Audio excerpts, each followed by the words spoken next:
Hello friends, আজকে নিয়ে চলে আসলাম এঁচোড় আর চিংড়ি মাছ। তা ঝটপট বলো, কে কে খেতে ভালোবাসো এঁচোড় চিংড়ি? তবে এই এঁচোড় চিংড়ি বানাতে গেলে একটু কষ্ট তো করতেই হবে, কেননা চিংড়ি মাছ বাছতে হবে আর এঁচোড়টা কাটতে হবে। তো চলো বেশি দেরি না করে চিংড়ি মাছটা আগে বেছে নিই, তারপরে এঁচোড় কাটবো।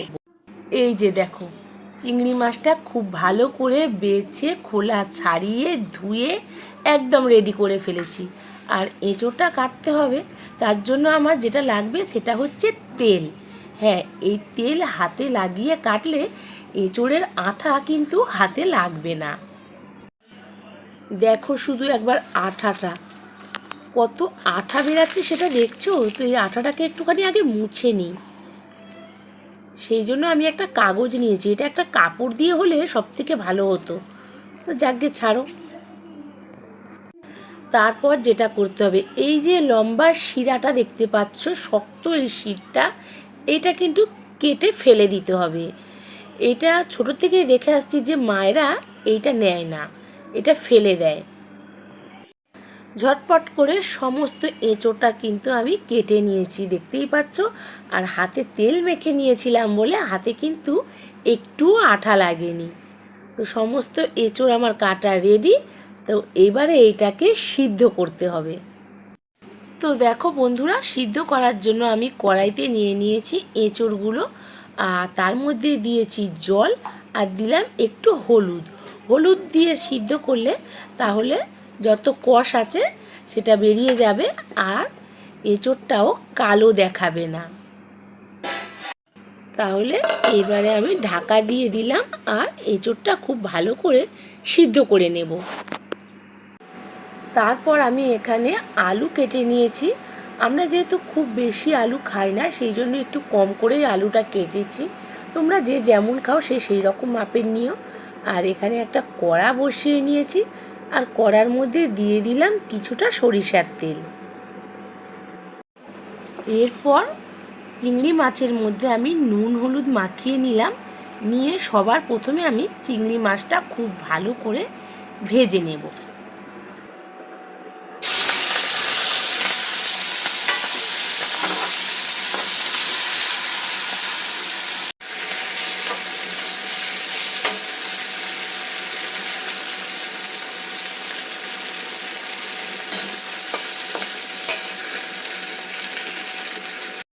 চিংড়ি মাছটা তো ওইদিকে ভাজা রেডি হয়েই যাচ্ছে, আর এইদিকে এঁচোড়টাও কিন্তু সিদ্ধ হয়ে গেছে। খুন্তি করে একটা তুলে নিয়ে তোমাদের দেখাচ্ছি। দেখো, হাত দিয়ে টিপলে কিন্তু এই দেখো একদমই নরম হয়ে গেছে। এইবার এঁচোড়টা রান্না করার জন্য কড়া বসিয়ে নিয়েছি, আর কড়াতে দিয়ে দিলাম সরিষার তেল। তেলটা গরম হলে তেলের মধ্যে দিয়ে দিচ্ছে 5 ফোড়ন। তোমরা যদি তেজপাতা খেতে পছন্দ করো তো তেজপাতা দিতে পারো। আর 5 ফোড়নটা একটু ভাজা ভাজা হয়ে গেছে, এইবারে দিয়ে দিচ্ছি কেটে রাখা আলু। তো আলুটা কিন্তু ভালোভাবে ভেজে নিতে হবে। আলুটা ভাজা রেডি হয়ে গেলে এইবারে আমি নিয়ে নিচ্ছি মশলা। মশলার মধ্যে আমি নিয়েছি পেঁয়াজ বাটা, আদা রসুন পেস্ট আর টমেটো কুচি। টমেটো কুচিটা আমি আলুর মধ্যে দিয়ে খুব ভালো করে ভেজে নিচ্ছি। আলু টমেটোটা কিন্তু ভাজা একদম রেডি হয়ে গেছে। এইবার এর মধ্যে প্রথমেই যেটা দেবো সেটা হচ্ছে আদা রসুনের পেস্ট। আদা রসুনের পেস্টটা খুব ভালো করে কিন্তু কষিয়ে নিতে হবে, যাতে আদা রসুনের কাঁচা গন্ধটা চলে যায়।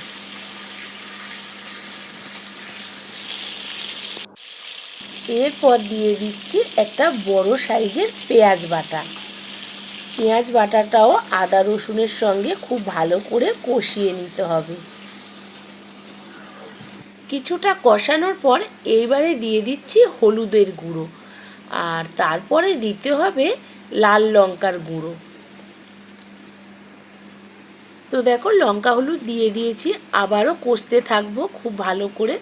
আর তবে হ্যাঁ, লঙ্কা হলুদ শুধু দিলে হবে না, আরও কিছু দিতে হবে। সেটা হচ্ছে দিতে হবে কাশ্মীরি লঙ্কার গুঁড়ো। একটু কাশ্মীরি লঙ্কার গুঁড়ো না দিলে তরকারির কিন্তু রং ভালো আসে না, সেই জন্য। আর দিতে হবে স্বাদ মতো নুন।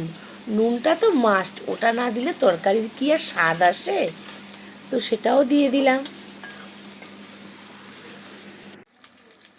সব কিছু মশলা ভালোভাবে কষানো হয়ে গেছে, দেখতেই পাচ্ছ তেল ছেড়ে দিয়েছে। তো এইবারে যেটা করতে হবে সেটা কি বলো তো? হ্যাঁ, এইবারে কিন্তু এঁচোড়টা দিয়ে দিতে হবে।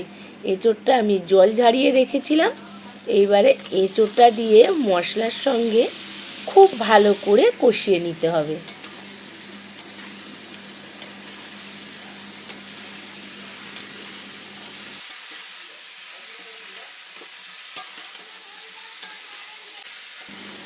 এঁচোড়টা যখন দেখবে সমস্ত মশলার সঙ্গে ভালো করে কষানো হয়ে গেছে, এইবারে দিয়ে দিতে হবে জল।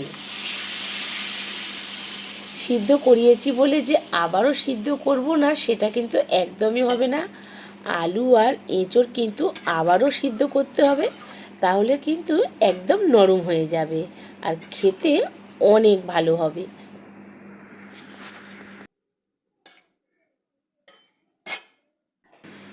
এরপর এর মধ্যে দিয়ে দিতে হবে একটা ঢাকা, যাতে ঝোলটা খুব তাড়াতাড়ি ফুটে যায়।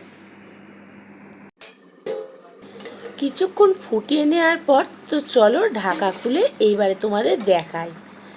দেখো, একটু নাড়াচাড়া করে নিতে হবে।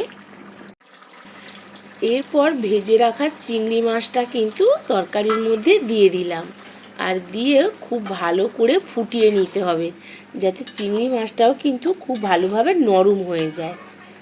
তো আবারও একটা ঢাকা দিয়ে দিচ্ছি। এরপর ঢাকা খুলে সব শেষে দিয়ে দিতে হবে একটু গরম মশলা। গরম মশলাটা দিয়েও খুব ভালো করে মিশিয়ে নিচ্ছি। আর একটু রসা রসা রাখতে হবে, নাহলে ঠান্ডা হলে কিন্তু একদমই রসটা টেনে নিয়ে শুকনো হয়ে যাবে। তাহলে বন্ধুরা দেখো, আমার এঁচোড় চিংড়ি রান্না কিন্তু একদম রেডি হয়ে গেছে।